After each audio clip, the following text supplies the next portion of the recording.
जी clear आवाज? Pronouncements का क्या मतलब होता है?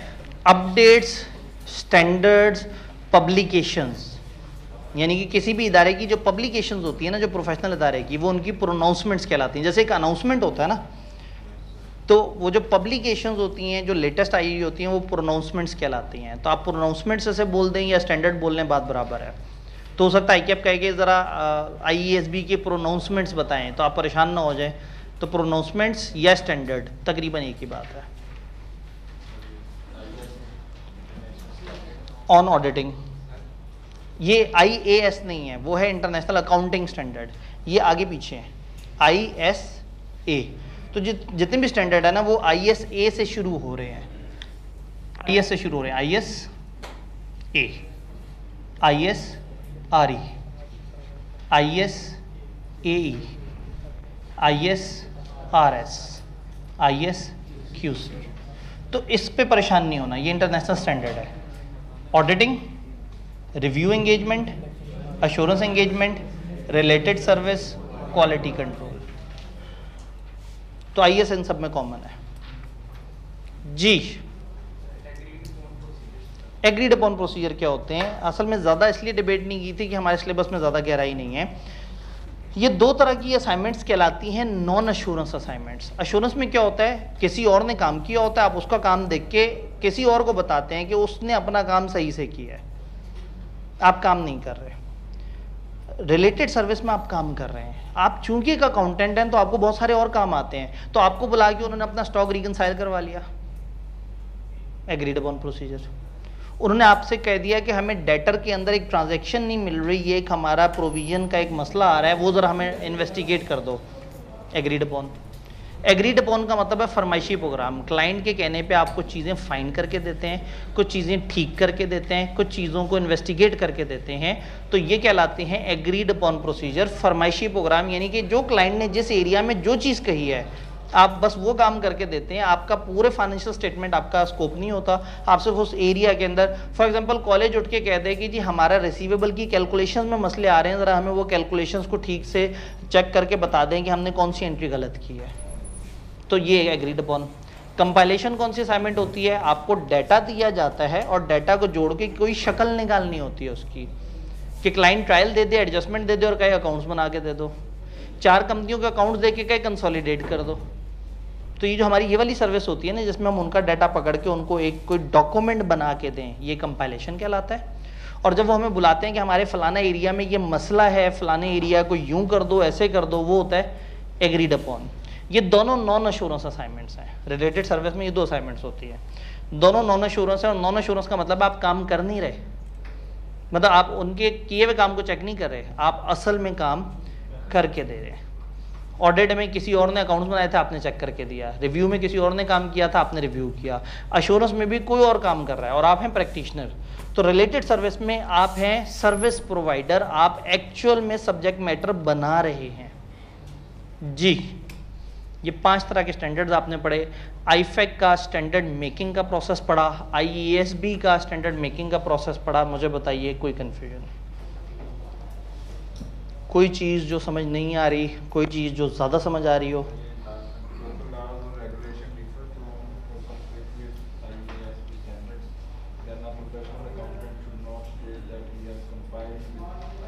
देखें अब होगा क्या, फर्स्ट करें ऑडिटिंग स्टैंडर्ड में लिखा हुआ है कि ये काम ऐसे करो, और मैं अपने मुल्क पाकिस्तान में बैठा हूँ जहाँ SCCP ने कानून रखा होगा ये काम नहीं करना। अब अगर लोकल लॉ मुझे कहते हैं ये काम नहीं करना और इंटरनेशनल स्टैंडर्ड मुझे कहते हैं ये काम करना, अब इंटरनेशनल स्टैंडर्ड मुझे गाइडेंस दे रहा है अच्छे काम की, बट वो वाजिब और हुक्म नहीं है, और जो लोकल लॉ है वो वाजिब है, वो हुक्म है। तो अगर लोकल लॉ और उसका क्लैश आ जाए तो फॉलो किसको करना है? Local law.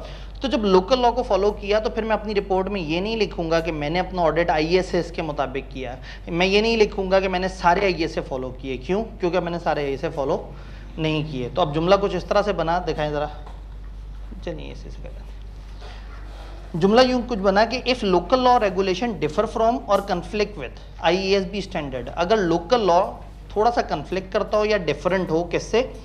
IASB के स्टैंडर्ड से, then a professional accountant should not state, professional accountant को स्टेट नहीं करना चाहिए कि he has complied with standard. फिर वो ये मत कहे कि मैंने स्टैंडर्ड्स को फॉलो किया है, क्योंकि ऊपर की ही जुमले में लिखा था कि ये वाली प्रोनाउंसमेंट्स ओवरराइड नहीं करती लोकल लॉ को, ये लोकल लॉ के ऊपर हावी नहीं है, लोकल लॉ ज़्यादा भारी चीज़ है। तो लॉ और स्टैंडर्ड्स का जब क्लैश आएगा हम लॉ को फॉलो करेंगे, और फिर अपने पास लिखते हुए हम ये नहीं कहेंगे कि हमने स्टैंडर्ड्स को फॉलो किया। जी, गुज़िश्ता दिन जो आप पढ़ के आए हैं उसमें कोई कन्फ्यूजन, कोई सवाल, कोई परेशानी?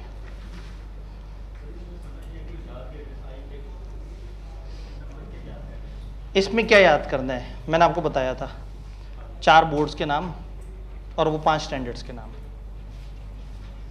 बाकी तो मालूमात दी हुई है कि इतने मुल्कों में इतनी बॉडीज़ हैं और हर 6-7 महीने साल बाद ये तादाद फिर चेंज हो जाती है।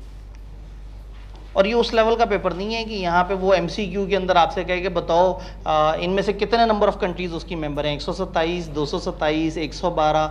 यहाँ तो MCQs आते भी नहीं। अभी तक आपको थ्योरी के पेपर में ये आज था कि MCQs भी होते थे, ये तो प्योर थ्योरेटिकल पेपर है, इसमें कोई MCQs नहीं होते। ICAP के उन बड़े कम पेपर्स में से जिनमें MCQ नहीं होते, वो तो MFA तक में MCQ डाल दिए, बिजनेस लॉ में, C लॉ में, टैक्स में भी होते हैं,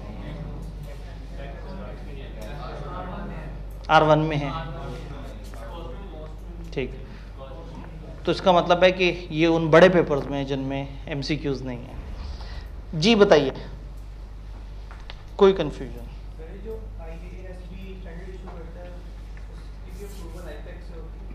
जो IASB स्टैंडर्ड इशू करता है उसकी अप्रूवल की ज़रूरत नहीं है। क्यों? क्योंकि IFAC ने ये काम दे दिया इस बोर्ड को। IFAC अगर हर वक्त हर चीज़ की अप्रूवल में खुद रहेगा तो फिर चीज़ें डिले हो जाएंगी। उसने एक दफ़ा ये चीज़ बना के इनके ज़िम्मे पावर्स दे दी हैं, कुछ चीज़ों को इनकी चेक करेगा, लेकिन जो ये हर वक्त अपने पे प्रोसीजर कर रहे हैं उनको चेक नहीं करेगा। ये ऐसे ही है जैसे एक बिजनेस अपनी कोई ब्रांच बनाए और ब्रांच वालों को अच्छी तरह से सिखा दे कि आपने क्या करना है, तो उसके बाद ब्रांच वाले हर चीज़ सेल करते हुए हेड ऑफिस से नहीं पूछेंगे, वो उन रूल्स के मुताबिक चल पड़ेंगे। जी,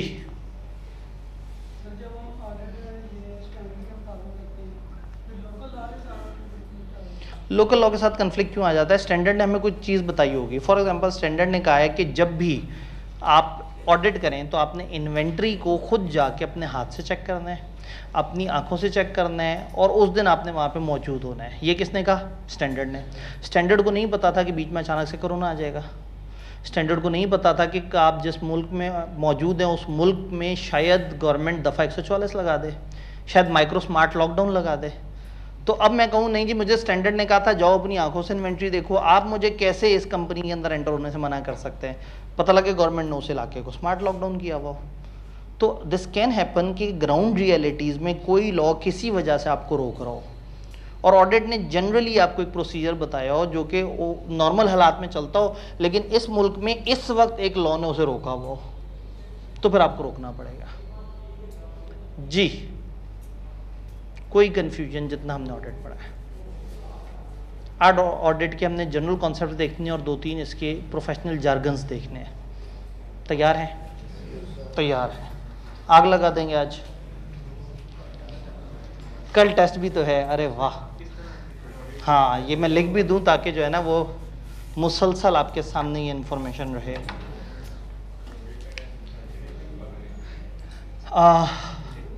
काश इस वक्त मेरे हाथ में एक डॉक्यूमेंट होता। मैं 6 महीने का जो प्लानर बनाया उसमें मैंने देखा है कि तकरीबन आपके 5-6 टेस्ट सैटरडे पे हैं और कुछ मंडे पे। मंडे पे टेस्ट होगा तो सैटरडे पे पढ़ेंगे, जब सैटरडे पे टेस्ट होगा। ये डिपेंड करता है, जो सीधे वाले टेस्ट हैं जो साथ साथ अच्छी तैयारी चल रहे हैं वो हमने सैटरडे पे डाल दिए, और जो ऐसे हैं जिसके लिए आपको वाकई टाइम लगेगा, पेचीदा सा है, सोचना पड़ेगा, घर में तैयारी करनी होगी, वो मंडे पे। तो इस वक्त मेरे सामने वो वाली शीट नहीं है। मैंने इनसे कहा था कि मुझे प्रिंट ला के दे दें ताकि मैं साथ साथ उस पर टिक कर लिया करूं। तो मोस्ट प्रॉब्ली वो आगे किसी दिन मुझे ला के दे देंगे तो मैं आपको कंफर्म कर दूंगा कि हमारे सैटरडे पे कितने टेस्ट हैं और मंडे पे कितने टेस्ट हैं। इसके सवाल किस तरह के आएंगे अभी टेस्ट में पता लग जाएगा। और दूसरा, आज से 5000 साल पहले ये एक मुश्किल सवाल था, बट आज के जदीद दौर में टीचर्स ने कुछ किताबें कंपाइल की हैं।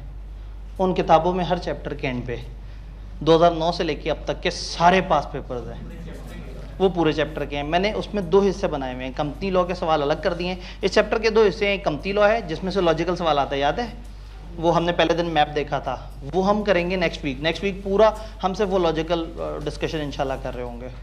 तो आप चैप्टर के एंड पे देखें तो आपको कैटेगरीज नजर आई जी। कंपनी लॉ वाले सवाल अलग हैं और ये वाले सवाल अलग। हाँ, इसमें जब पूरा चैप्टर खत्म होगा तो फिर 3 लिखने वाले सवाल। अभी पूरा चैप्टर खत्म नहीं ना हुआ, अभी तो आगाज है। और बजाय इसके कि हम पहले लॉजिकल पोर्शन रट्टे वाला दोनों पूछ के एक दफ़ा आप ज़रा पुराने अंदाज वाला टेस्ट दे दें जो ज़्यादातर रट्टे रट्टे जैसा होता था, फिर अगले हफ्ते जब हम कंपनी लॉ का पोर्शन पढ़ेंगे ना तो फिर आपको नज़र आएगा कि बहुत ही लॉजिकल बातें चल रही हैं, फिर उसका टेस्ट भी बहुत ही कुछ तूफानी लॉजिकल आएगा, तो उस पर फिर हमारा हाथ आहिस्ता आहिस्ता सेट होगा। जी जी, सारे सीधे सीधे क्रैमिंग नहीं है, कर लेंगे अगर मैं आज के दिन पढ़ा जाऊं तो जितना हम पढ़ चुके होंगे इसमें एक आध को छोड़ के बाकी सारे सवाल आंसर हो रहे होंगे। नहीं तो फिर परेशानी क्या है? इस पोर्शन में से 3 नहीं, मैं इसलिए कह रहा हूं कि पूरे चैप्टर में से मैं आपको 3 लिखने वाले सवाल बता दूंगा, वो लोग जो साथ साथ लिखना चाह रहे हो सवालों को। तो अदरवाइज ये है कि इस चैप्टर में ज़्यादा इंपॉर्टेंट जो है ना, देखें ये भी आपने 1.5 सफ़ा देखा सवालों का, ज़रा थोड़ा सा आगे देखें तो आपको पता लगेगा कि असल में आई कैप कहाँ से पूछ रहा है। और 20 भी एक एक सवाल में 4-4, 3-3, 5-5 पार्ट्स हैं, कुछ 34 से ज़्यादा सिनेरियोज हैं। तो अगला वीक हमारा इसी काम के लिए। ये भाई के कहने पे मैंने दिखाया है, मैं डरा के नहीं पढ़ा रहा था, मैं भी आपको सिर्फ 1.5 सफ़े के सवाल दिखा रहा था या आप खुद आगे जाना चाह रहे थे। जी क्लियर हैं, किताब के एंड पे दिए होते हैं, बिल्कुल साथ देना तो लोग सवाल पढ़ते ही जवाब पढ़ लेते हैं। इतनी कम से कम दिक्कत हो कि बहुत आगे तक जाना पड़े तो बंदा शायद बीच में रुक के थोड़ा सा सोच ले कि अच्छा ज़रा सोचूं तो सही जवाब क्या बनता है। तो इसलिए मैं सवाल के फ़ौरन बाद जवाब नहीं देता, जवाब सारे उठा के किताब के एंड पे डाले होते हैं, तो जवाब भी मौजूद हैं किताब में। ठीक है जी, अब एक स्टेप हमने आगे चलना है, कॉन्सेप्ट अब हम समझते जा रहे हैं। ये 3 कॉन्सेप्ट हमारे पास अब जो हमें समझने हैं, बल्कि अगर साथ साथ नज़र आते रहेंगे तो आप लोग खामखा इसे देख देख के जज्बाती होते रहेंगे।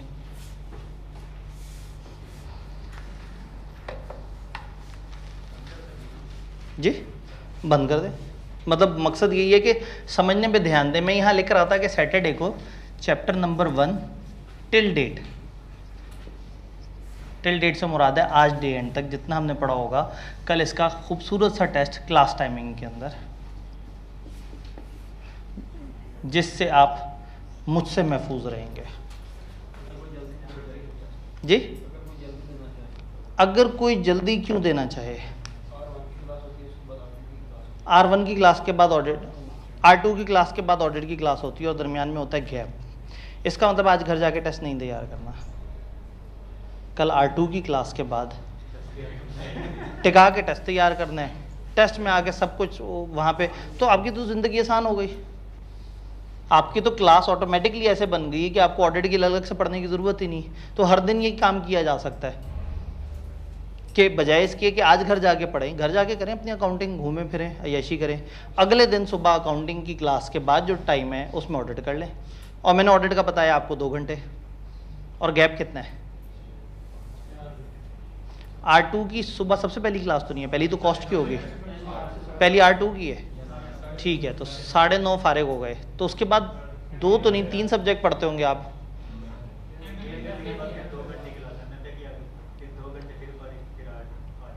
वाह, तो आप तो सारा यहीं तैयार करके जा सकते हैं, बेहतरीन हो गया। तो आपको तो घर जाके एक सब्जेक्ट पढ़ना पड़ता होगा, ठीक है। तो जिसका ज़्यादा बड़ा गैप है,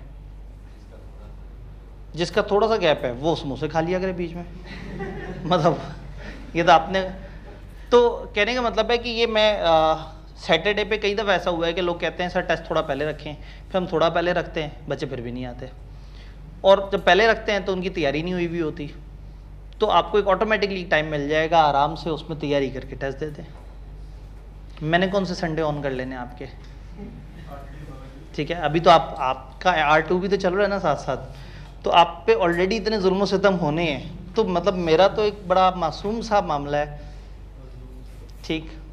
और जिस हफ्ते आपने बहुत ज़्यादा पढ़ लिया होगा उसमें आपको एक इजाफी दिन छुट्टी मिल जाएगी। संडे मेरी पूरी कोशिश यही होगी, इस वाले सेशन में तो वो है ही नहीं, कोई बहुत ज़्यादा मसले ही नहीं है।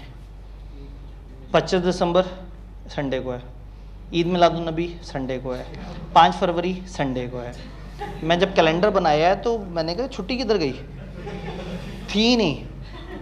पिछला सेशन तो भरा पड़ा था, तो इस दफ़ा कुछ छुट्टी कोई नहीं, तो इसलिए फिर मैंने धक्के से बीच में कुछ छुट्टियां डाली, यानी कि बीच में मैं आपको 2-3 दिन के लिए छुट्टी दूंगा और एक ग्रैंड टेस्ट ले लूँगा, कोई तकरीबन 2 घंटे का। फिर एक दफ़ा हफ्ते की छुट्टी दूंगा जो कि मैं एक प्रोसीजर करता हूँ मिड टर्म 3.25 घंटे का, वो कर लेंगे।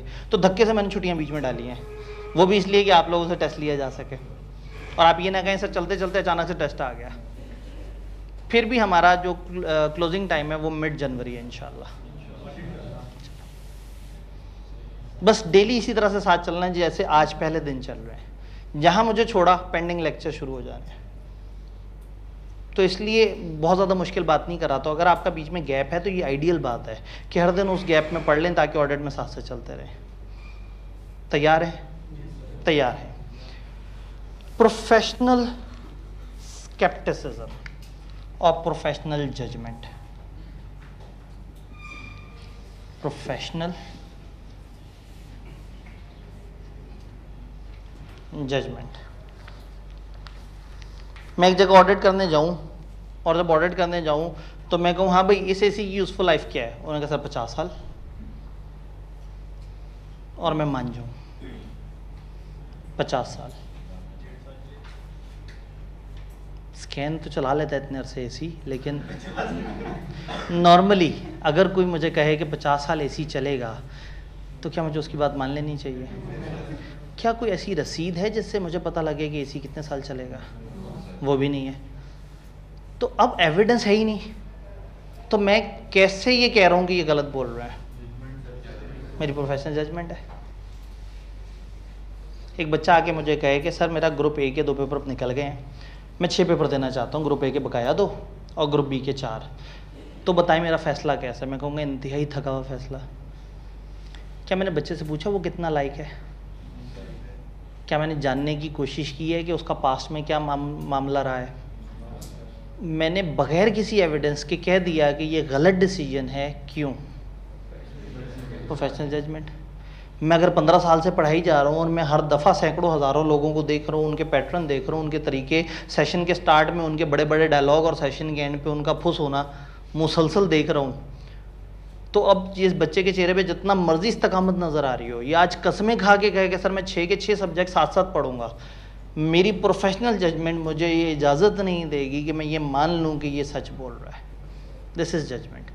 Professional judgement on the basis of आपका experience, on the basis of आपकी education, on the basis of आपकी training, on the basis of all those thing, in the absence of any evidence आप किसी चीज़ को माने या ना माने, ये आपके प्रोफेशनल जजमेंट है।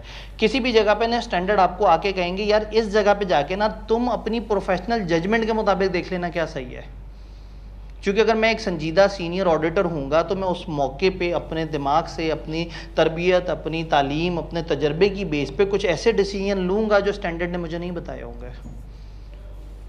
तो स्टैंडर्ड अगर ये कहे कि किसी जगह क्लाइंट से डेप्रिसिएशन के बारे में जब पूछ रहे हो और क्लाइंट हमें यूज़फुल लाइफ बताए तो अपनी प्रोफेशनल जजमेंट अप्लाई कर देना। तो प्रोफेशनल जजमेंट समझ आ रही है? तो प्रोफेशनल जजमेंट आपके cumulative experience, cumulative knowledge, cumulative तालीम, क्यूमुलेटिव ट्रेनिंग, इन सारी चीज़ों ने आपकी शख्सियत के अंदर एक ऐसा आदमी बिल्ड कर दिया है जो बग़ैर एविडेंस की भी कुछ बातों को सही या गलत मान सकता है।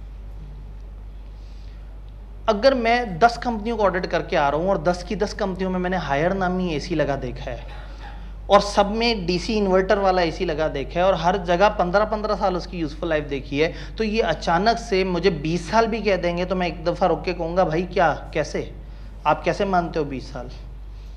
तो प्रोफेशनल जजमेंट ऑडिटर की इस तरह से चल रही होती है क्योंकि वो इतने सारे एविडेंसेस से टकरा रहा होता है। तो कभी कभी एविडेंस ना होने की बेस पे भी अगर आपका दिमाग आपको अलाउ कर रहा है कि इस चीज़ को मान लें तो वो प्रोफेशनल जजमेंट की बेसिस होती है। क्या फ़ायदा है एक ऑडिटर को प्रोफेशनल जजमेंट का? क्यों इस्तेमाल कर रहे हैं प्रोफेशनल जजमेंट? बहुत सारी जगह बहुत सारे फ्रॉड्स को असेस कर सकते हैं। देखें, कागजी तौर पे तो गिनती पूरी होगी, फ्रॉड करने वाले ने तो इंटरव्यू में तो पूरा काम कर दिया होगा। आपकी अगर जजमेंट आपके साथ ना हो, आपको लोगों के चेहरे देख के अगर परखना ना आता हो, अगर आपको अजीबोगरीब से शकूक को शुबहात को समझना ना आता हो, तो फिर तो आप अच्छा ऑडिट नहीं कर सकेंगे। और क्या फ़ायदा है प्रोफेशनल जजमेंट का? जी, प्रोफेशनल जजमेंट का और क्या फ़ायदा है? डिसीजन इजीली लिया जा सकता है। In case of absence of evidence this is the best thing we have. आपके पास एविडेंस नहीं है, कोई मसला नहीं, आप अपनी जजमेंट यूज़ करके बहुत सारे डिसीजन ले सकते हैं जो मोस्ट प्रॉब्ली काफ़ी हद तक ठीक होगा। और आपने कौन सी एब्सोल्यूट एश्योरेंस देनी है? रीजनेबल एश्योरेंस देनी है, तो ये प्रोफेशनल जजमेंट जगह जगह हमें सपोर्ट कर रही होगी। बात क्लियर है? तो प्रोफेशनल जजमेंट समझ आई। प्रोफेशनल जजमेंट का क्या यूज़ है ये समझ आया। एविडेंस ना हो तो भी इस्तेमाल होती है, कोई अजीबो गरीब सी चीज़ देखें तो भी इस्तेमाल होती है, किसी भी जगह पे किसी एविडेंस को परखते हुए साथ में एडिशनली आपका नॉलेज भी आपको बहुत सारी जगह बहुत सारे एरर और फ्रॉड से बचा लेता है। एक इसी से मिलता जुलता कॉन्सेप्ट है प्रोफेशनल स्केप्टिसिज्म।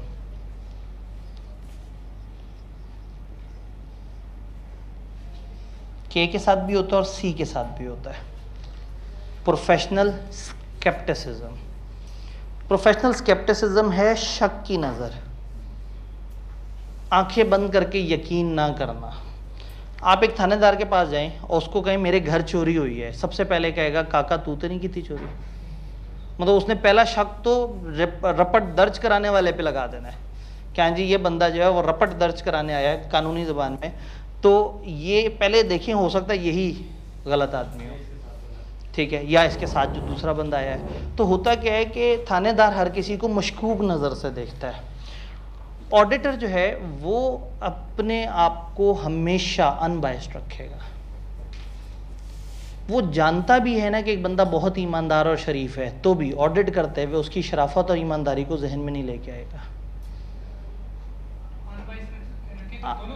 जी, अनबाइस्ड मतलब वही बात है कि वो किसी भी जगह पे उससे दोस्ती ताल्लुक का भी ख्याल नहीं करेगा, और दूसरा ये नहीं सोचेगा कि वो अच्छा आदमी होगा, क्योंकि अगर ये सोचेगा कि वो अच्छा आदमी होगा तो फिर ऑडिट नहीं कर सकेगा। सबको मतलब जिसने हायर किया उससे तो इंडिपेंडेंट होना ही चाहिए, जिनके साथ वो डिस्कशन कर रहा है, जिनसे एविडेंस ले रहा है, उनके ऊपर भी भरोसा नहीं करना, आंखें बंद करके भरोसा नहीं करना। अगर एविडेंस कहता है तो भरोसा कर लेना है। तो आपने बात एविडेंस की करनी है, ज़ाती ताल्लुक़ की नहीं करनी। यानी अगर एक वकील एक जज एक जगह बैठा और उसके सामने मुकदमा रखा जाता है, तो उसने जो वो हैं जो मुल्ज़िम हैं उनके चेहरे पे जो इमोशनल वो आ रही है, फीलिंग्स आ रही हैं, या उनकी आंखों से जो आंसू निकल रहे हैं, उसको नहीं देखना, उसने देखना है सबूत क्या कहता है। तो प्रोफेशनल स्केप्टिसिज्म, आप आंखें बंद करके किसी पे यकीन नहीं करेंगे, आप हमेशा शक करेंगे। इसमें हमारे ऑडिट का एक किस्सा है। खानेवाल के करीब जो है वो एक कंपनी थी, उधर हम लोगों ने जाना था ऑडिट करने के लिए। और उस कंपनी के जाने से पहले जब हमने अकाउंट्स देखे, तो जब मैंने मैथमेटिकल कैलकुलेशन की, तो मुझे जो वेजेस का एरिया है ना, उसमें बड़ी एनॉर्मलीज नज़र आई, बड़ी एबनॉर्मेलिटीज़ नज़र आई।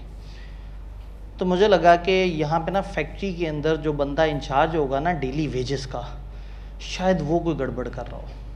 अब रास्ते में हम जा रहे, एक वैन भर के जा रही, और हमने क्लाइंट पे जाके प्रोसीजर्स लगाने, मैं टीम का सीनियर, तो मैं सबसे कह रहा है कि डेली वेजेस सबसे मशकूक एरिया है। फिर मैंने बता रहा रास्ते में कि डेली वेजेस में यूँ गड़बड़ होती है, यूँ गड़बड़ होती है, ये इस तरह से है, फ़लाना जगह ये मसला हुआ था, फ़लाना जगह ये मसला। और वहाँ जाके क्लाइंट जैसा भी हो, हमने उस पर भरोसा नहीं करना, हमने डेली वेजेस को बहुत ध्यान से चेक करना है।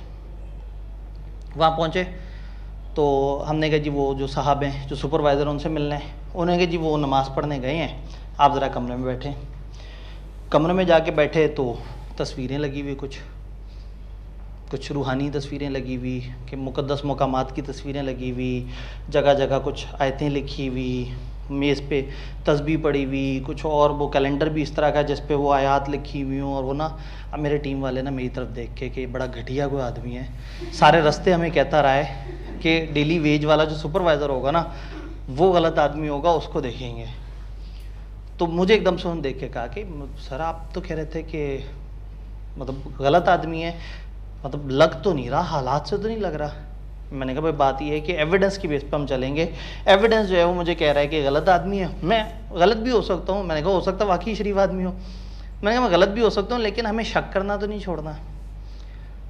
थोड़ी देर बाद वो साहब कमरे में एंटर हुए, एक नूर का सा एक जो है ना वो अचानक कमरे में कुछ वो मरगोला आया, माथे पे मेहराब प्रॉपर, सर पे टोपी पहनी हुई नमाज की, टखनों से ऊपर शलवार, हाथ में तस्बीह, सफ़ेद दाढ़ी पेट तक, और बहुत ही बारोब शख्सियत कि उनको देखते ही दिल करे कि बंदा जाके उनसे कहे कि भला आप मुझे कोई अच्छी तबलीग कर दें। तो उनको देखते साथ ही ना दिल करे कि ये कोई बहुत मोदबर पर्सनैलिटी है। अब मैं अंदर ही अंदर ना सोच रहा कि मैं वाकई बड़ा गलत आदमी था, मैं किस बंदे के बारे में क्या सोच रहा हूँ। और जेन्युइनली बहुत ही कोई नफीस आदमी आके बैठे हुए बातों के दौरान उन्होंने 2-3 दफ़ा में बड़ी अच्छी तबलीग की बात की कि आप ऐसा करें, देखें आप जवान लोग हैं, आप लोग अपनी नमाजें ना छोड़ा करें, इस तरह से है वो इस तरह। और मतलब ना वो सारी बात इस तरह से कि हर बात रूह में उतरती जा रही हो। इस दौरान उनकी तस्बीह मुसलसल चल रही हो, माथे पे मेहराब साफ बता रहा हो कि उन्होंने सजदों में कितना टाइम गुजारा है, और मैं गिल्टी, लेकिन जहन में प्रोफेशनल स्केप्टिसिज्म। तो खैर हमने एविडेंस आया, एविडेंस के ऊपर डिस्कशन की, कुछ जगह कुछ चीज़ों पे वो हमें बता सके, कुछ जगह नहीं बता सके। फिर साथ मैंने पूछा जी और बताएं कि आपका क्या सोर्स ऑफ इनकम है। उन्होंने कहा बस यही है कि यहाँ से कुछ 35,000 या पता नहीं इसके आसपास तनख्वाह मिलती है, और अल्हम्दुलिल्लाह उसमें गुजारा हो जाता है, बेहतरीन है। अल्लाह की ज़िंदगी अगर गुजारनी है इतने में भी गुजर जाती है, नहीं गुजरनी हो तो लाखों में भी नहीं गुजरती। और साबित कदमी और ये वो। मैंने कहा ये तो तनख्वाह इतनी ज़्यादा नहीं है क्या फैमिली को चलाएं। उन्होंने कहा बस अल्लाह पे भरोसा है। अब मैं सवाल पे सवाल पूछ रहा हूँ, टीम वाले ना मुझे बार बार वो पाँव मार रहे हो कभी ना नीचे से मेज़ से कि भाई मतलब बस कर दो, बहुत हो गया। और मैं जानना चाहूँ कि शायद इनकी कोई जायदाद हो कोई और इस तरह से, लेकिन उन्होंने जो बताया वो ये कि वो एक गुर्बत ज़्यादा ज़िंदगी गुजार रहे थे, और जो मिल रहा था हलाल हक हलाल वो उस पर गुजारा कर रहे थे। अचानक से उनको कॉल आई एक बंदे की, तो उन्होंने कहा हाँ नहीं ठीक है बस सही है, उसे दरवाजे से भेज देना। तो हमने कहा क्या हुआ? कहता हूँ बेटा आ रहा था तो वो खाम मिलने आ रहा था, मैंने उसे वापस भिजवा दिया, लेकिन वो बेटे ने सुनी नहीं और वो दरवाजे से अंदर आ गया। वो एक नए मॉडल की बेहतरीन गाड़ी से उतरा, हाथ में उस ज़माने का जो आईफोन था वो उसने पकड़ा हुआ, और मतलब साफ नज़र आ रहा था, मतलब वो टोटल पैकेज 40-45 लाख का नज़र आ रहा था जो उस वक्त सामने था। और वो निकल के जनाब वहाँ आके कि मैं आपको बार बार कॉल कर रहा था आप नहीं उठा रहे थे, मैंने सोचा मैं यहीं आ जाऊँ। अब उन साहब के चेहरे पे जो परेशानी थी ना वो देखने वाली थी, जो अल्लाह पे इस्तकामत, अल्लाह पे यकीन, इस्तकामत, और उसके साथ जो अपने 35,000 तनख्वाह में गुजारा कर रहे थे ना, उनके बेटे के पास मौजूद वो गाड़ी और उसके हाथ में मौजूद वो मोबाइल, कहीं से भी हमें ये यकीन नहीं दिला रहा था कि वो एक गुर्बत ज़दा ज़िंदगी गुजार रहे हैं। तो वो दुनिया की नज़र में वाकई गुर्बत ज़दा ज़िंदगी गुजार रहे थे, लेकिन वो सब देखने के बाद अब हमारी अपनी टीम भी और पक्की हो गई। और अब जब उन्होंने इस नीयत से देखना शुरू किया कि फ़्रॉड होगा, तो इतने सारे फ्रॉड्स निकले, इतनी सारी गड़बड़ निकली कि एंड पे वो साहब शायद हमारे जाने के 1-2 महीने बाद निकाल दिए गए होंगे, जितने एविडेंसेस रिपोर्ट हुए। ये स्केप्टिसिज्म की तालीम है कि आपने आंखें बंद करके क्लाइंट के चेहरे को, क्लाइंट के लिबादे को, क्लाइंट की अप्रोच को देख के फ़ौरन से मरूब नहीं हो जाना, आपने एविडेंस की बात करनी है।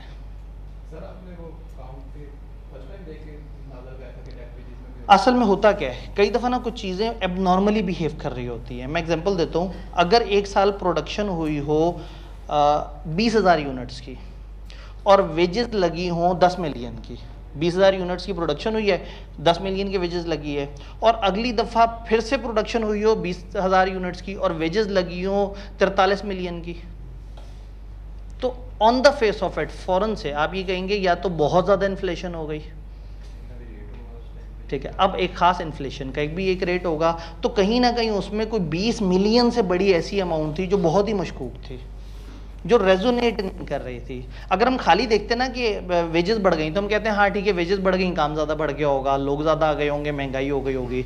लेकिन जब उसको एनालिटिकली किसी और एरिया के साथ कंपेयर करें तो होता क्या है, आप क्लाइंट पे जाने से पहले उनके फाइनेंशियल्स पकड़ के उनके तमाम एरियाज़ को आपस में कंपेयर करके एक मोटी मोटी सी एबनॉर्मेलिटी देखने की कोशिश करते हैं। तो जो एरियाज उस वक्त हाईलाइट होते हैं ना कि ये थोड़े अजीब से लग रहे हैं, थोड़े मशकूक से लग रहे हैं, आप फिर ऑडिट में उन एरियाज पे थोड़ा सा ज़्यादा काम करते हैं। तो इसलिए जाने से पहले जब हमने वो एरिया देखा था तो उनके सारे फाइनेंशियल में जो सबसे ज़्यादा खतरनाक चीज़ थी वो, plus nature of the business भी, जो इस तरह के मैन्युफैक्चरिंग बिजनेस होते हैं और जिसमें बड़ी बड़ी फैक्ट्रियाँ और जिसमें डेली वेजेस का हिसाब होता है ना, नॉर्मली वहाँ पे बहुत ज़्यादा रुझान होता है बेईमानी का। जहाँ बैंक से डायरेक्ट पैसे जाते हो ना, एक सिस्टम के मुताबिक जाते हो, बोर्ड उस पर साइन करता हो, वहाँ नॉर्मली उतनी गड़बड़ें नहीं होती, और जहाँ हाथों में पैसा जा रहा होता है वहाँ गड़बड़ थोड़ी ज़्यादा हो जाती है। जी, खाने वाल की कंपनी फर्गूसन से क्यों ऑडिट करवाएगी? क्योंकि वो पैसे देते हैं, जो पैसे देता है उसको हम काम करके देंगे। तो अगर उन्होंने अच्छे पैसे दिए हैं तो जाके करेंगे। तो ये खाने वाल कुछ भी नहीं है। आप फर्म्स में जाएं, फर्म्स आपको ऐसे ऐसे इलाकों में भेजती हैं। हाँ, मतलब उसी फर्गूसन में कच्चा खूह, कबीर वाला, कुक्कर हट्टा, ये सारे इलाकों में गए हैं। क्यों? वहाँ पे बंदे मरते थोड़ी हैं। अच्छा, कच्चा खूह, ठीक है। कच्चा खूह एक इलाके का नाम है। हाँ, नहीं, क्रिमिनल्स हर बंदे को नहीं मारते, ये डिपेंड करता है। ऑडिटर नॉर्मली क्लाइंट की काफ़ी ज़्यादा वो फैसिलिटीज़ के साथ जाते हैं और वो अपने ऑडिटर्स का बहुत ख्याल रखते हैं।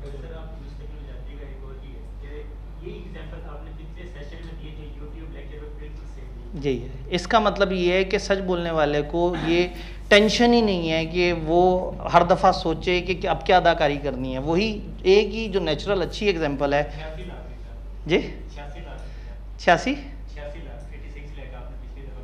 86 लाख क्या था? हाँ, अब मैं इस दफ़ा फ्रॉड नहीं बता सका, मैं इस दफ़ा गाड़ी की मालियत बता सका। तो इसका मतलब है इस दफ़ा और पिछली दफ़ा में वेरिएशन हुई प्रेजेंटेशन में। सर्वे हर दफ़ा थोड़ी चेंज है, लेकिन एग्जाम्पल वही है। शहर भी शायद मैंने बोला, तो इसका मतलब है कि सच भी हो गया और लोकल तड़का भी हो गया इस दफ़ा का। चले, तो हो सकता है अब अगली दफ़ा मैं जब एग्जांपल दूं तो उसमें मतलब वो उसको बताते हुए कुछ ना कुछ और लोकल तड़का प्लस माइनस हो जाए। यानी कि जो उसके अंदर जो स्टैट है उसमें 12 चीज़ों में से अगर एक दफ़ा 6 बताई, एक दफ़ा 5 बताई, तो अगली दफ़ा शायद कुछ और चीज़ें। जी, तो स्केप्टिसिज्म समझ आई कि स्केप्टिसिज्म इज़ आपने आंखें बंद करके यकीन नहीं रखना, क्वेश्चनिंग माइंड रखना है, पूछना है, प्रोब करना है, बार बार कहना है मुझे बताओ, मुझे एविडेंस दो, मुझे ये बताओ ये कैसे है, ये बताओ कैसे है, ये चीज़ किस तरह से है। तो इस कॉन्सेप्ट को हम कहते हैं स्केप्टिसिज्म। फ़ायदा क्या है इसका? ज़्यादा से ज़्यादा इंफॉर्मेशन मिलेगी, आप ओवर रिलायंस से बच जाएंगे, फ्रॉड के ढूंढे जाने की प्रोबेबिलिटी बढ़ जाएगी, एविडेंस ज़्यादा मिल जाएगा। ऐसा हो सकता है कि आप ओवर डूइंग भी कर लें, शायद आप ओवर ऑडिट कर लें, शायद आप हर जगह ही एक्स्ट्रा मशकूक रहने की वजह से आपको मुशक्कत भी ज़्यादा करनी पड़ जाए। और तो टेक्निकली ये कॉन्सेप्ट है। अब हो सकता है पेपर में ये कॉन्सेप्ट आपसे सीधा सीधा ऐसे पूछ लें कि क्या स्केप्टिसिज्म होती है और बताएं इससे क्या फ़ायदा है। और हो सकता है एक सिचुएशन आपको बताएं और सिचुएशन को देख के आप कहें कि हाँ यहाँ स्केप्टिसिज्म मिसिंग लग रही है। कि सिचुएशन बताएं कि एक जगह क्लाइंट जो है उसने आपको डाटा दिया, क्योंकि पिछले साल इस क्लाइंट ने आपको सारा डाटा बड़ा परफेक्ट दिया था, तो इस दफ़ा आपने उनसे ज़्यादा इन्वेस्टिगेट नहीं किया और उनके दिए हुए डाटा पर रिलाई कर लिया। तो बताओ यहाँ ऑडिटर ने सही किया या नहीं किया? तो आप कहेंगे नहीं। प्रिंसिपल जो स्केप्टिसिज्म का है वो ये कहता है कि आपने उन लोगों पे जो मर्जी रिलायंस हो, आपने डाटा और एविडेंस पे बात करनी है, इंसानों पे बात नहीं करनी। क्लियर? फिर सफिशिएंट एप्रोप्रिएट ऑडिट एविडेंस। अभी छोटे छोटे से कॉन्सेप्ट हैं जो हमारे इस चैप्टर के रहते हैं जिसको हम डिस्कस कर रहे हैं। Sufficient appropriate audit evidence. आपने हमेशा audit evidence sufficient and appropriate दोनों तरह का हासिल करना है। सफिशिएंट साफ लग रहा है, सफिशिएंट ज़्यादा क्वांटिटी में अच्छा खासा एविडेंस होना चाहिए। मैं अगर एक एविडेंस लेना चाहता हूँ कि जितने भी लोग कॉलेज में हैं वो कॉलेज से मुतमईन हैं या नहीं है, और मैं रैंडमली 3 बच्चों से पूछूं कि हाँ भाई क्या आप इस कॉलेज से मुतमईन हैं या नहीं, और उनमें से 2 कहें हम मुतमईन नहीं और 1 कहें मैं मुतमईन हूँ, तो मैं कहूँ 66.66% लोग कॉलेज से मुतमईन नहीं है। तो क्या ये एक अच्छी बात है? नहीं, मैंने एविडेंस सफिशिएंट नहीं लिया। सफिशिएंट एविडेंस होना चाहिए। सफिशिएंट एविडेंस मैंने क्या किया, मैंने कंपेटिटर कॉलेज से बाहर निकलते हुए 100 बच्चों से पूछा कि क्या आप उस कॉलेज से मुतमईन हैं जिधर आप नहीं जा रहे। अब सफिशिएंट तो है, अप्रोप्रिएट नहीं है, मुनासिब नहीं है। रेलेवेंट ऑडियंस से नहीं पूछा, मैंने उन लोगों से नहीं पूछा जो उस कॉलेज में पढ़ रहे हैं, उनसे पूछना चाहिए था ना। जो दुश्मन कॉलेज में पढ़ रहे हैं तो वो तो ऑब्वियसली किसी और जगह पे इसलिए गए हैं कि इस कॉलेज से मुतमईन नहीं होंगे या कोई वजह होगी। तो इसका मतलब है कि एविडेंस अप्रोप्रिएट भी होना चाहिए। तो ऑडिटर ने जब भी एविडेंस हासिल करना है वो क्वांटिटी वाइज और क्वालिटी वाइज इस लेवल का हो कि आप ओपिनियन तक पहुंच सकें। यानी कि जब भी आपने ओपिनियन तक पहुंचना है तो आपने थोड़ी मुशक्कत करनी है, वरना देखें कितना आसान सा काम है। आपने आगे ऑडिट किया और आपने कहा मैं सैंपल पे काम करता हूँ, तो आप अगर कम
फिर 2 रिकॉर्ड्स को मैच करना होता है। फैक्ट्री के टोटल वेजेस जो टोटल आवर्स हैं वो कितने हैं, फैक्ट्री में जॉब्स कितनी हुई हैं और हर जॉब पे इंडिविजुअली कितने आवर्स लगे हैं, उनका ग्रैंड टोटल। अब होता ही है कि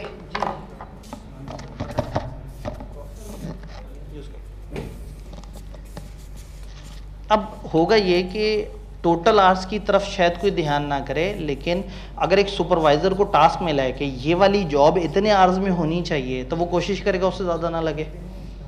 तो हर जॉब का जो इंचार्ज है वो कोशिश करेगा कि बजटेड आवर्स में काम हो। आपको पता है फिर कॉस्ट वाले तो रिकन्सिलेशन बनाते हैं, वेरिएंस निकालते हैं, फिर लंबी चौड़ी वो इन्वेस्टिगेशंस होती हैं। तो हर जॉब वाला कोशिश करेगा कि उसकी जॉब पे उतने ही आवर्स लगें जितने रिक्वायर्ड हैं। तो जो इनके कलेक्टिव आवर्स हैं वो मिला के उतने कलेक्टिव आवर्स होने चाहिए जितने की पेमेंट हुई है, और अगर ना हो तो इसका मतलब ये 2 रिकॉर्ड बड़े इंपॉर्टेंट है। फिर कुछ और चीज़ें भी। अब ऐसे में जब हम ऑडिट में आगे जाएंगे और आगे फिर सब्सटैंटिव प्रोसीजर्स की तरफ जाएंगे तो फिर हम डिफरेंट एरियाज़ के ऊपर देखेंगे कि हम क्या क्या एविडेंस लेते हैं। अभी तो बिल्कुल आगाज़ है, अभी तो चूँकि आपने एग्जाम्पल से रिलेटेड बात की तो ये सबसे पहला रिकॉर्ड होता है जो सबसे पहले ज़रूरी होता है। दूसरा फिर प्रोडक्शन की डिटेल, फिर प्रोडक्शन के ऊपर लगने वाले आवर्स और उसकी जो वेरिएंस वाली शीट है वो बड़ी इंपॉर्टेंट होती है। तो बहुत सारा सोर्स डाटा होता है कंपनियों में, तो इतना सारे कागज़ होते हैं कि आप ऑडिट करने जाएं तो आप सिर्फ उनकी 4 कागज़ों को ही आपस में मैच कर लें आपको पता लग जाता है। फैक्ट्री से निकलता है तो अलग रिकॉर्ड बनता है, फैक्ट्री के मतलब गोदाम से निकलता है तो अलग रिकॉर्ड बनता है, गेट से निकलता है तो अलग रिकॉर्ड बनता है, कस्टमर के पास जाता है तो उसकी एक इनवॉइस पे एक अलग रिकॉर्ड होता है। ये तीनों ही आपस में मैच करने तो पता लग जाएगा कि दरमियान में स्लिप तो नहीं हुआ। तो एक चीज़ नहीं है, कई चीज़ें हैं। अभी क्योंकि हम वो रेलेवेंट डिस्कशन नहीं कर रहे, नहीं तो हम अलग अलग एरियाज़ को जाके जब उनको ऑडिट ओपन करेंगे तो फिर देखेंगे कि हर एरिया की अपनी एक साइंस है और उसमें अपना दिमाग और प्रोफेशनल जजमेंट जो उस वक्त तक बन गई होगी इस्तेमाल करके हम थोड़ा सा और अच्छी तरह से कर लेंगे। जी, सफिशिएंट अप्रोप्रिएट एविडेंस समझ आया, प्रोफेशनल जजमेंट समझ आई, स्केप्टिसिज्म समझ आई। फाइनली एक कॉन्सेप्ट होता है इंटरम ऑडिट का। इंटरम ऑडिट एक होता है फाइनल ऑडिट और एक होता है इंटरम। ये वर्ड इंटरम आपने दो तीन जगह पढ़ा हुआ है अपने पुराने कोर्सेज में। डिविडेंड में आपने पढ़ा है कि एक इंटरम डिविडेंड होता है। वो क्या होता है? साल के बीच में किसी वक्त। और फाइनल डिविडेंड क्या होता है? इसी को ऑडिट पे करते हैं। साल के बीच में आने वाला, क्या हुआ माइक सब ओके? साल के बीच में आने वाला ऑडिट इंटरम और साल के एंड पे फाइनल। ऑडिटर ने क्या चेक करना होता है? Financial statements. फाइनेंशियल स्टेटमेंट्स कब बनते हैं? साल के एंड पे। फाइनेंशियल स्टेटमेंट्स में कुछ चीज़ें होती हैं जो फॉर द पीरियड होती हैं, कुछ चीज़ें होती हैं एज एट। जो फॉर द पीरियड होती हैं इनकम और एक्सपेंसेस, वो तो अगर मैं 10वें महीने में भी जाके देखना शुरू कर दूं तो मुझे उस वक्त तक का तो डाटा मिल जाएगा। लेकिन कुछ चीज़ें होती हैं एज एट बैलेंस, यानी कि एसेट, लायबिलिटी और इक्विटी। तो मैं साल के बीच में चला भी जाऊं तो इसका ऑडिट हो सकता है। कैसे? ये तो आखिरी दिन का क्लोजिंग बैलेंस है। आखिरी दिन का क्लोजिंग बैलेंस आखिरी दिन तक की होने वाली सारी एडजस्टमेंट्स के बाद निकलेगा। जी, अब अगेन जैसे इन्होंने कहा इंटरम फाइनेंशियल स्टेटमेंट्स भी हो सकती हैं, हो सकता है उनकी कोई 6 महीने की फाइनेंशियल स्टेटमेंट्स हों। अगर मैं उनका ऑडिट कर रहा हूँ, क्वार्टरली फाइनेंशियल स्टेटमेंट्स हो 6 महीने की, अगर मैं उसका ऑडिट कर रहा हूँ तो फिर तो मैं उसकी बैलेंस ले लूँगा। मैं कर रहा हूँ साल का ऑडिट, तो आइडियली मुझे किस टाइम पे सबसे ज़्यादा प्रोसीजर लगाने चाहिए? साल के एंड पे। तो टिपिकली ऑडिटर क्या करता है? एंड ऑफ फाइनेंशियल ईयर के आसपास क्लाइंट पे पहुंचता है और अगले 2-2.5 महीने वहाँ पे होता है। उस दौरान अपना प्रोसीजर लगा रहा होता है, क्योंकि उस दौरान उनकी तरफ से चीज़ें फाइनल होती हैं। जब पहुंचते हैं तो फ़ौरन से उनको अकाउंट्स भी फाइनल नहीं हुए होते। ये जो आप FR2 के अंदर आपको इधर से एडजस्टमेंट मिलती हैं, इधर से ट्रायल मिलता है और आप आधे घंटे में, पौने घंटे में कर लेते हैं, ये कंपनियों में कई दिनों में होता है ये काम।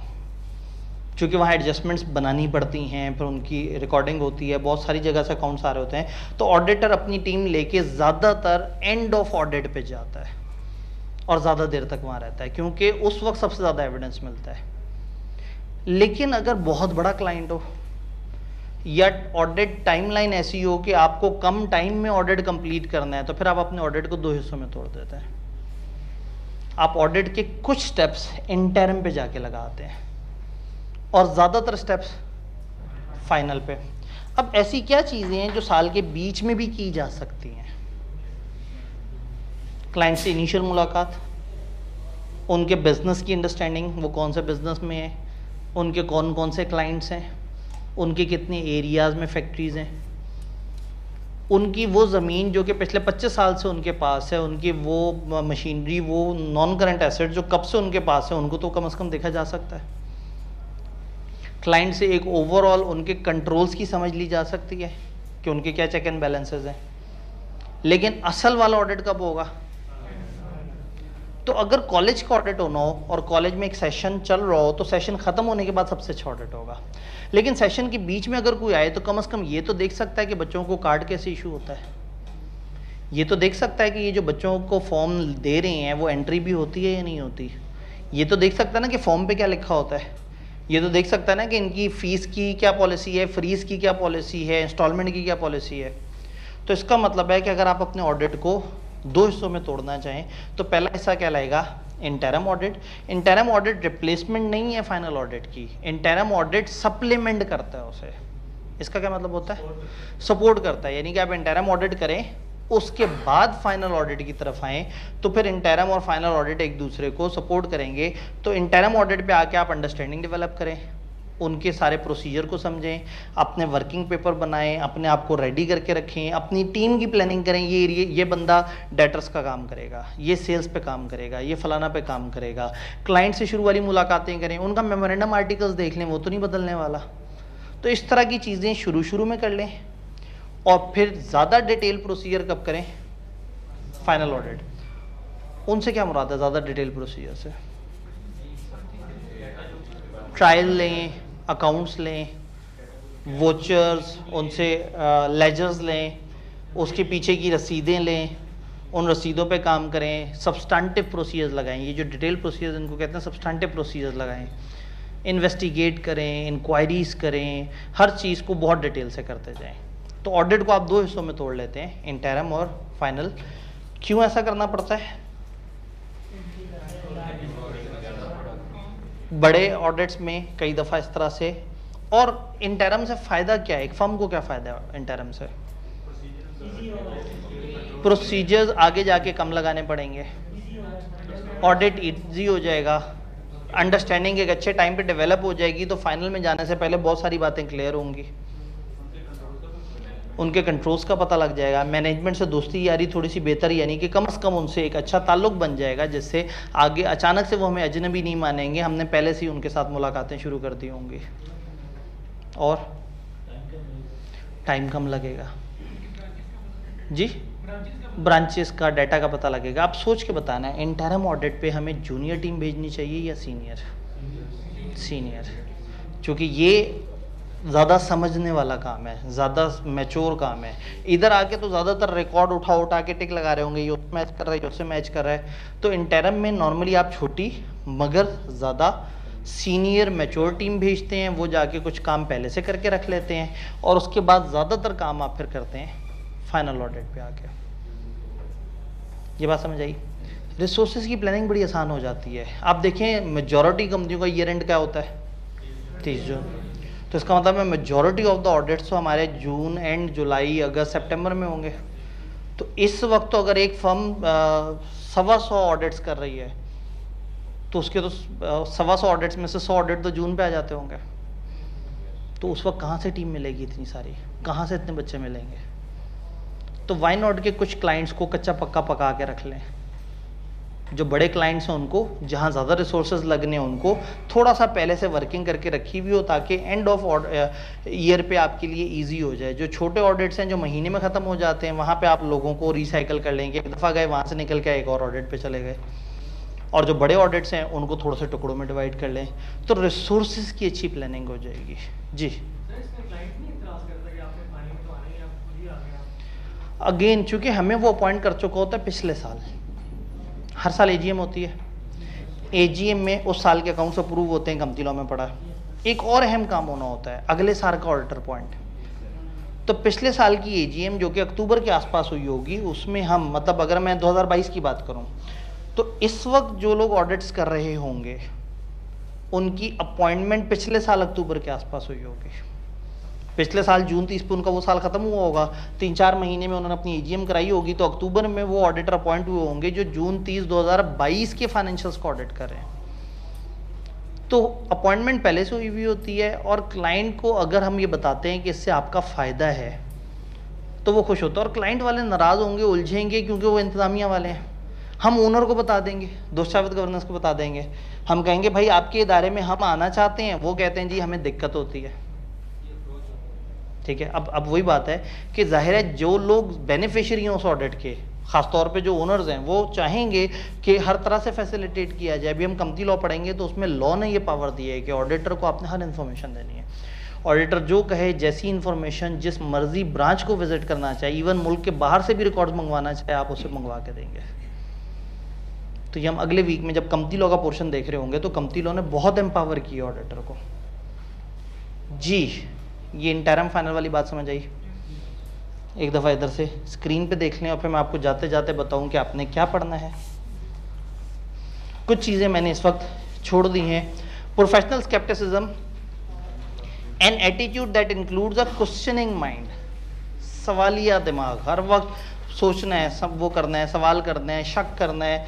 Being alert to condition which may indicate possible misstatement due to error और फ्रॉड, हर वक्त अलर्ट रहना है, उन सारी सिचुएशंस, उन सारे इंडिकेटर्स को जहन में रखना है जैसे लग रहा है कि एरर या फ्रॉड हो रहा है। Critical assessment of audit evidence, audit evidence की सादा असेसमेंट नहीं करनी है, तनकीदी असेसमेंट करनी है, बिल्कुल एक एक चीज़ को अच्छी तरह से परख के समझ के हर चीज़ को उठा के एक दफ़ा ज़रूर सोचना है कि इसके पीछे कोई ना कोई कहानी हो सकती है।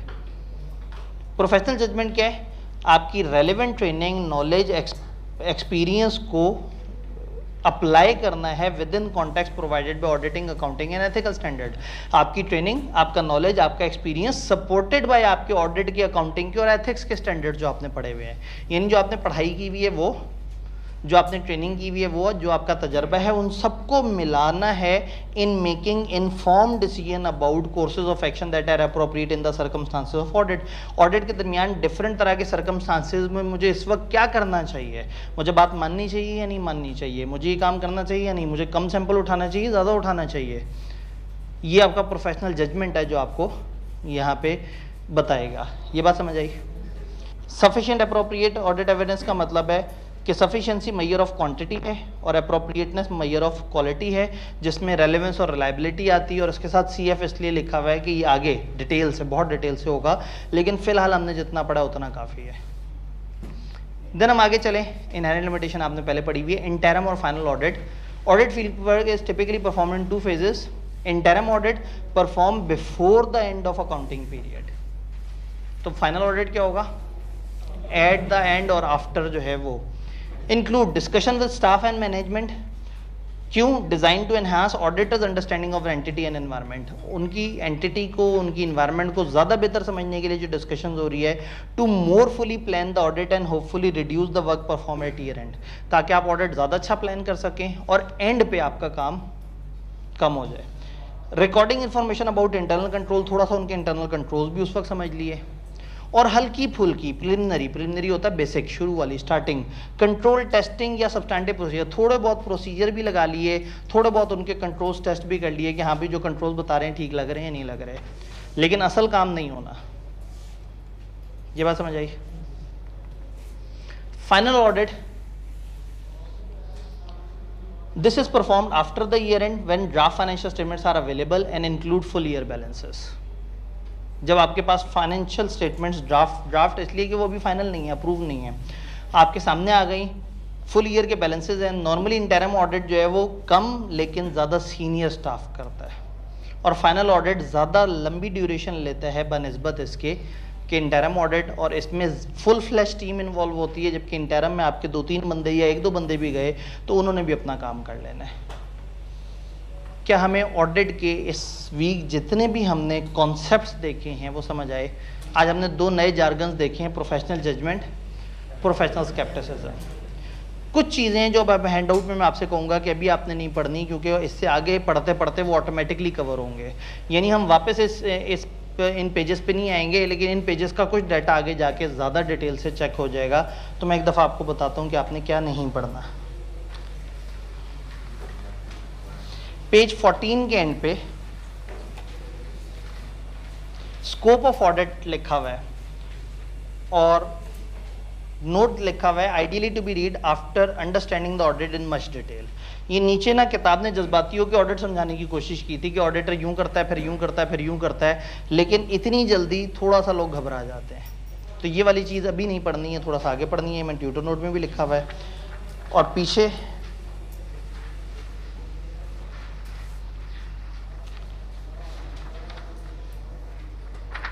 शुरू में मैंने एक जगह जिम्मेदारियां छुड़वाई थी आपको।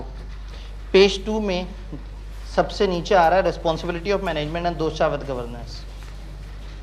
ये नहीं पढ़ना, ये अभी नहीं पढ़ना, क्योंकि ये हम अगले वीक में जो डिस्कशन कर रहे होंगे उसमें ऑटोमेटिकली काफ़ी चीज़ें इसमें से कवर हो रही होंगी। तो ये 2 चीज़ें नहीं पढ़नी। कल एक चीज़ हमने नहीं देखी थी, वो था कि एक स्टैंडर्ड के अंदर होता क्या क्या है। किताब ने ना बिला वजह जज्बाती हो के पेज नंबर 12 के एंड पे बताया है कि हर ISA कैसे लिखा होता है। अकाउंटिंग स्टैंडर्ड देखें आपने? अकाउंटिंग स्टैंडर्ड में क्या होता है कि शुरू में टाइटल दिया हुआ होता है कि क्या नाम है, फिर उसका इंट्रोडक्शन होता है किस बारे में, फिर डेफिनेशंस होती हैं अगर ज़रूरत हो, फिर कुछ बोल्ड पैराग्राफ होते हैं, कुछ उसके नीचे डिटेल्स होती हैं, उनको किस तरह से करना है। पता नहीं आप में से कितनों ने शक्ल देखी है स्टैंडर्ड की? ठीक है। तो ISA में क्या होता है? ISA में एक इंट्रोडक्शन होता है, फिर ऑब्जेक्टिव दिया हुआ होता है कि मकसद क्या है, फिर अगर ज़रूरत पेश आए तो डेफिनेशंस दी होती हैं, फिर रिक्वायरमेंट्स होती हैं जिनके साथ लिखा होता है word shall. Auditor shall do this, auditor shall do this.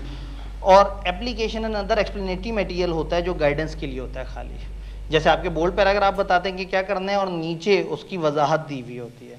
तो ऑडिटिंग स्टैंडर्ड में भी इस तरह से होता है, सिर्फ एक दफ़ा पढ़ के इसको इग्नोर कर देना है। असूलन ये चीज़ पूछी जाने वाली नहीं, क्योंकि ये ओपन बुक एग्जाम नहीं है कि एक स्टैंडर्ड के कितने हिस्से होते हैं, ये इन्होंने बस जगह पुर करने के लिए बता दिया है कि एक स्टैंडर्ड में टिपिकली ये चीज़ें चल रही होती हैं।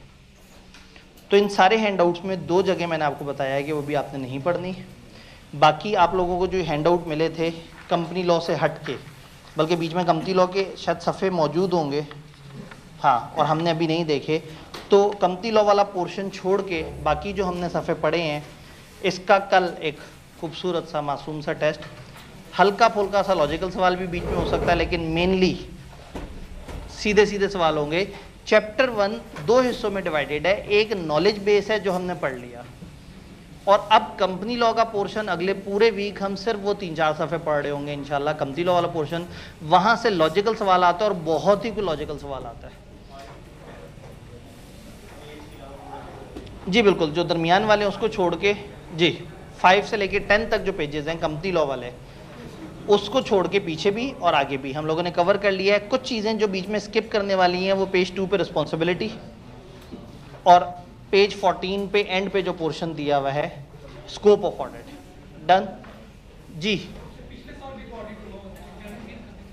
जी असल में पिछले साल ऑडिट कभी कभी हमने नहीं किया होता, किसी और ने किया होता है, तो इसलिए भी इंटरम ज़रूरी हो जाता है। और अगर हमने भी किया हो तो वो पिछले साल की फिगर्स पे किया होता है, इस साल की फिगर्स डिफरेंट है। इस साल हो सकता है कोई मैनेजमेंट में चेंज आई हो सकता है इस दफ़ा कोई उन्होंने प्रोसेस चेंज किया हो, तो हर दफ़ा ऑडिट ये सोच के नहीं वो आंखें बंद कर लेता कि ये तो पहले मैंने पिछले साल किया था, वो हर दफ़ा प्रोसीजर लगा रहा होता है।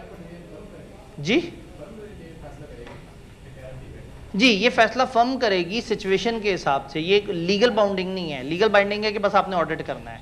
अब आप डिसाइड करेंगे कि आपके पास लोड ज़्यादा है या आपके पास, फॉर एग्जांपल आपके पास रिसोर्सेज बहुत हैं, तो आप कहें यार छोड़ो इंटरम ऑडिट, हम सारा काम ही फाइनल ऑडिट पे करेंगे। लेकिन अक्सर आप अपने लोड को मैनेज करने के लिए और किसी क्लाइंट को ज़्यादा अच्छा ऑडिट करने के लिए इंटरम में भी काम कर लेते हैं। नहीं, ऑडिटर अपनी फीस चार्ज करता है टाइम के हिसाब से, जितना टाइम स्पेंड करता है, per hour charge out rate होता है। किसी दिन मौका मिला तो मैं वो आपको, हमारे सिलेबस में नहीं है, मैं आपको वो चार्ट बना के दूंगा कि सन 2008 में आखिरी दफ़ा क्या फ़ी एग्री हुई थी। एक केस हो गया था ICAP पे कि ये मिनिमम फ़ी चार्ज करने का ना, मतलब कंपटीशन को ख़राब कर रहे हैं, तो उसके बाद से ICAP ज़रा मोहतात हो गया। तो मैं आपको वो उस वक्त के 2008 के रेट बताऊँगा, वही सुन के आप लोग परेशान हो जाएंगे जब आपको पर आवर 7,500 रुपये नज़र आएंगे ना। और स्टूडेंट जितना काम कर रहे हैं उनका भी पर आवर, जो बिल्कुल बिगनर स्टूडेंट है ना, उसका पर आवर 500 चार्ज करते हैं, और सीनियर स्टूडेंट का पर आवर 1000 रुपया चार्ज करते हैं। यानी अगर एक स्टूडेंट 2 दिन काम कर ले तो स्टाइपेंड उसका निकल आता है। क्लाइंट को इतना चार्ज करते हैं, बच्चे को तो स्टाइपेंड ही देंगे ना भाई। वो जो बाइक का मैकेनिक होता है वो कस्टमर से 700 रुपये पकड़ता है, छोटे को तो 100 रुपये देता है। तो ट्रेनी तो वो छोटा है जो काम कर रहा है बड़े के लिए, तो पैसा बड़ा कमाएगा, छोटे को ट्रेनिंग मिलेगी और थोड़ा सा जेब खर्च मिलेगा। तो इसको सैलरी नहीं कहना चाहिए, ये गलत है, ये हद तक है। ये स्टाइपेंड होता है, वजीफ़ा होता है जो आपको ट्रेनिंग के साथ इजाफी तौर पे दिया जाता है।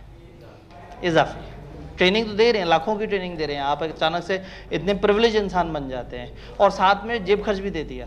कमाल है, कितने अजीम लोग होते हैं चार्टर्ड अकाउंटेंट्स। ठीक है जी, इंशाल्लाह ताला मिलते हैं। कल टेस्ट है, याद से